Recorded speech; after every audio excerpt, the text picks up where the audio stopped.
Let's talk more about training fighters, or maybe we'll call this one training for fighting or something. Uh, so I talked about this previously, and I just talked about how, a lot of the shit out there, it's bullshit. You don't need to be doing some type of weird single leg landmine rotational bullshit thing to increase your punching power. That doesn't make any sense. This idea that we're going to mimic it in the gym, right? Or whatever it is that you do in your sport, we're going to mimic it. That is the dumbest fucking thing ever. Imagine that in any other sport. Like, there's no barbells in football, so I guess we're just not going to back squat ever. And there's also no barbells in hockey, so we're not going to bench press. And there's no barbells in any of these sports, so we're never going to do power cleans or deadlifts, or there's certainly no trap bars. So, why are you doing trap bar jumps? Because there's no trap bars in any of these sports either. You see how fucking dumb this is? This is like, a logical fallacy type thing. And so the idea is that we're going to mimic these things in our training. And as I pointed out in the previous video, do jerks and push presses. That'll make your punching power much more significant. Because if you punch properly, you drive through your legs. So that extension, right? You drive through your legs, generate all this power, and your hand, boom. It's pulse strength, as Stu McGill has referred to it. That's exactly what it is. I mean, whenever I punch, it's like a snap. I'm not pushing through you. This isn't like a bench press. It's like pow. It's quick like a jerk. Okay? It's very violent and explosive. This isn't like a slow grinding bench press. That's not going to make you any better at punching. Now, what I want to elucidate on here, or get into the depths of these things, okay? MMA is kind of a special sport because you have to have so many other modalities in it. And I will tell you also, MMA is a totally fucked up sport as an athlete. There were fights that I won where I looked like I lost. Like, my face was busted up and I needed stitches, and my eye was swollen shut, and my nose is broken and all this shit like that. And I won that fight. And there are fights that I lost where I didn't have a fucking scratch on me because, some guy choked me out or whatever. And I didn't take a single strike. So that's just fucking weird. It's a really weird thing to lose a fight because you got choked out and you don't have a scratch on you. And then flip side, you win a fight and like your arm's broken and your orbital's fractured and your nose is sideways and, you've lost like 3 of your molars, but that's winning. So it's kind of a weird sport. Anyways, off on a tangent. The point is this. I was going to point out to you something about these Muay Thai fighters, right? You don't see them doing all this sport-specific bullshit. No, you don't. They don't do goofy kettlebell things. They do a shit ton of fucking body weight movements. Air squats, lunges, pull-ups, push-ups, etc. They're doing a fuck ton of body weight stuff. They're not even lifting weights. So what do they spend their time doing? Oh, they practice their sport. Oh, God. Wow, what a concept. You mean to get better at Muay Thai, they practice Muay Thai? Let me get this straight. To get better at your sport, you practice your sport. Gosh, it's almost like if I said to you I wanted to get really good at playing guitar. So I spend all my time practicing flute and clarinet, saxophone, trumpet, piano, etc. Everything but the guitar. And that way it'll carry over and make me a better guitarist. Right. So do you understand this concept? It makes logical sense if I talk to you about learning an instrument. You want to learn to play guitar, you have to pick up a fucking guitar and practice playing the guitar. In fact, let's talk about strength. You need to get the hand strength. You need that your fingers need to be strong enough to push down the strings and to do bar chords and stuff like that. Do you think you're going to develop that by doing piano? No, you're not. Do you think you're going to develop that by, I don't know, playing clarinet? No. Oh, you might need to sit down and play the guitar. That's how you develop the calluses on your fingers too. I don't think I can play piano enough that I would have calluses that would allow me to play guitar. So, for you to get better at your sport, right, we're not talking about the strength and conditioning stuff. I talked about that before. You need to be spending the majority of your time practicing your fucking sport. And I'm going to drop something on you that's going to make you very sad. I know. If you've never played a high-level sport, and most people haven't, but for those of us who have, let me tell you what we all know to be the truth about playing high-level sports. You know what you spend the most of your time doing? It's going to be really boring. You sit around and watch game film. Yeah, we study.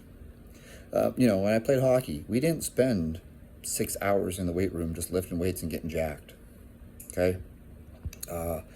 You look at NBA basketball players, they now have a combine kind of bullshit thing because everyone wants to do the combine because of the NFL. Yeah, I think, it's a 185 bench press, and you'll notice that most of the players can't even do 20 reps with 185. What? Yeah. What's his name? Kevin Love did like 18 reps with 185. Do you think lifting weights makes him a better basketball player? And if he could do 22 reps or 25 reps, would that make him a better basketball player? How many reps can Tom Brady squat 225 for? And if he could squat it for another rep, would it make him a better football player? There is a law of diminishing returns, if you will, where getting stronger is beneficial. It certainly is. Don't get me wrong. I always believe you should get stronger. But there's a point where getting stronger is not a replacement for being better at your sport. Okay? Chances are, I'm almost 40. I'm an old fucking man. And chances are, I would still skate circles around you. Now, is that because I'm such a great hockey player or whatever, or whatever that you want? No, I'm probably not that good at hockey anymore. I bet if I could take a hit, I'd probably go down pretty easy. But what I do have is the fact that I started skating when I was like 2 or 3 years old. So I grew up on skates. I'm more comfortable on skates than I am running. I'm a better skater than I am a runner. Okay? I can change directions more rapidly on ice than I can in shoes. That's a skill. That isn't something I developed in the weight room. Okay? That isn't something that I developed from doing tons of squats or lunging. That is something that is a skill. Okay? Stick handling. Yep. Eye-hand coordination. I don't look down. I know everyone skates with their head down these days. I don't.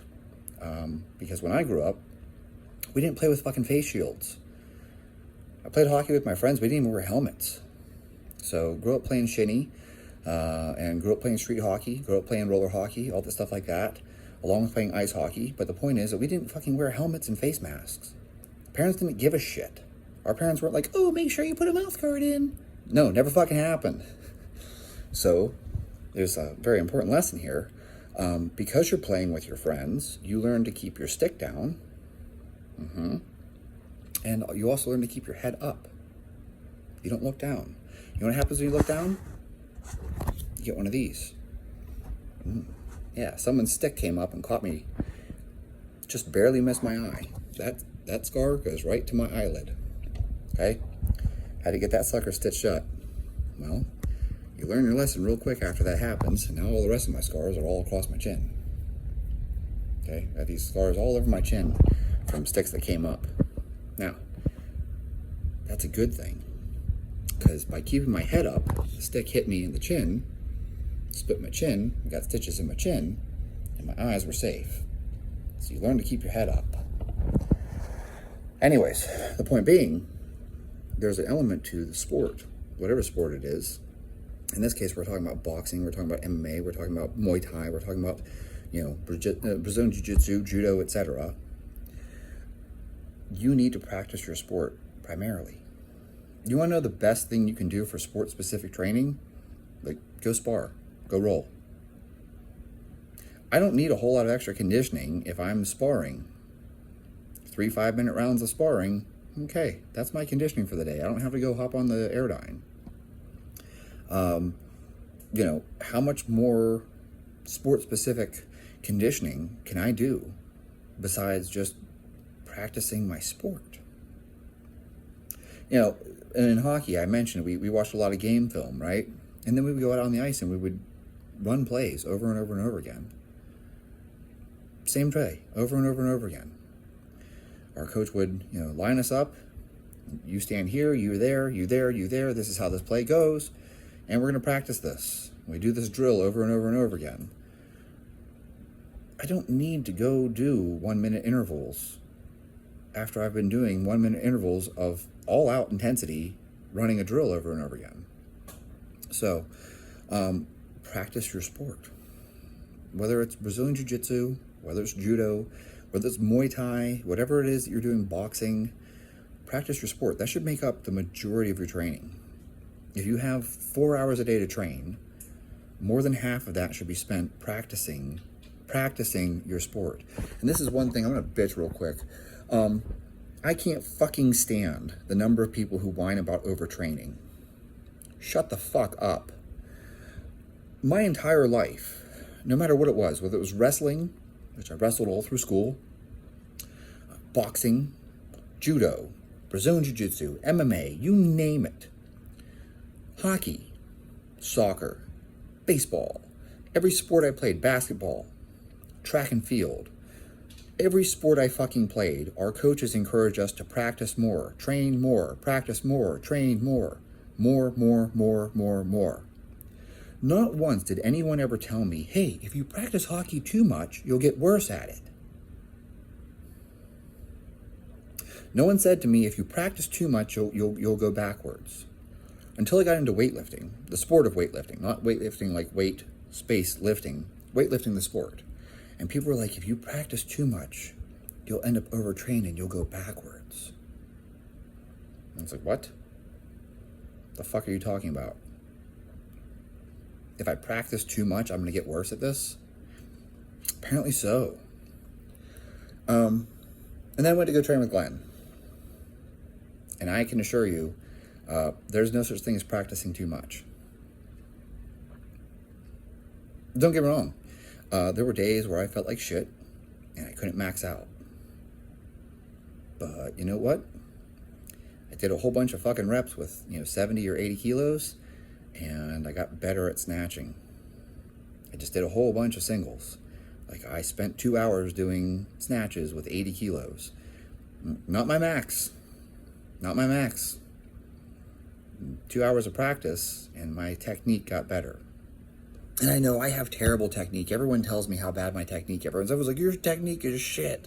And I'm like, that's nice. But I lift more than you. Sorry. I don't really care.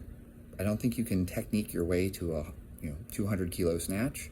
You're gonna have to get stronger at some point. But this whole idea of overtraining, I'm not going to tell you that overtraining doesn't exist, because it does. It does. If you run 120 miles a week and you swim 60 miles a week, you will find out real quick whether or not you can be overtrained. But